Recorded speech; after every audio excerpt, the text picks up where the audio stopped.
The silent cost of seeing clearly. Have you ever felt like the more deeply you understand the world, the more distant you become from it? Like every layer you peel back reveals something others would rather ignore? You're not imagining it.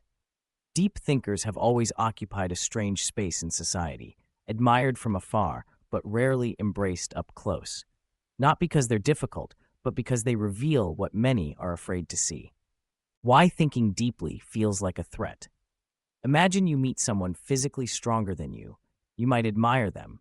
Or someone wealthier, maybe you envy them a little.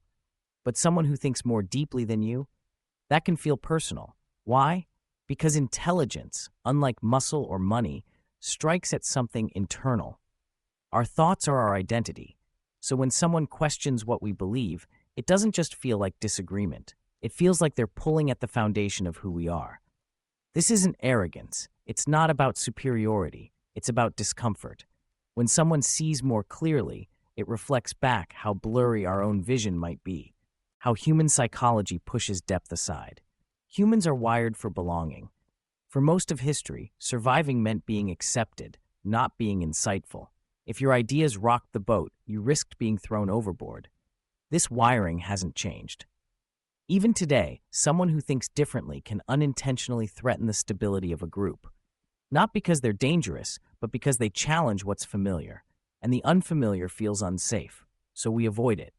We label deep thinkers as too intense, overthinkers, or just weird. But these labels are shields, defense mechanisms, to protect fragile comfort. Why deep conversations are so rare. Ever try bringing up a philosophical idea in a casual conversation, only to be met with awkward silence? It's not just the topic, it's what the topic demands: attention, introspection, openness. And most people, especially in groups, aren't looking for that. They're looking to connect through ease, not depth. This is why so many thinkers thrive in solitude or one-on-one conversations. Because true insight doesn't just require speaking, it requires listening. And listening, really listening, is a rare skill. The mind's reflex to resist depth. Psychologists have identified patterns that explain why deep ideas meet resistance. Cognitive ease. We prefer what's simple, even if it's wrong. Belief preservation. We defend old beliefs like territory.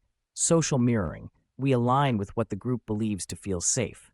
In short, the mind is designed to protect certainty, not pursue truth. Why depth struggles in a loud world. In the age of instant content, quick takes win. Nuance is too slow. Complexity gets drowned out by catchy slogans. Social platforms reward emotion over reflection. It's no wonder deep thinkers often feel invisible, not because they're quiet, but because the world isn't listening. So, what can you do? If you're someone who thinks deeply, this isolation isn't a flaw, it's a signpost, a signal that you're tuned into a frequency others may not hear yet. Don't water yourself down to fit into a shallow mold. Instead, value solitude. It's not emptiness, it's space to grow. Seek out minds, not crowds. A single meaningful connection beats a room full of shallow approval. Use your insight, not to argue, but to illuminate. Because in a world that avoids questions, being a question asker is radical. Final thought. The path of the deep thinker is rarely the most comfortable, but it is the most honest. And in the end, it's not about being understood by many. It's about staying true to what you do understand, even if you walk alone because of it. Subscribe for more insights on philosophy, consciousness, and life's deeper questions.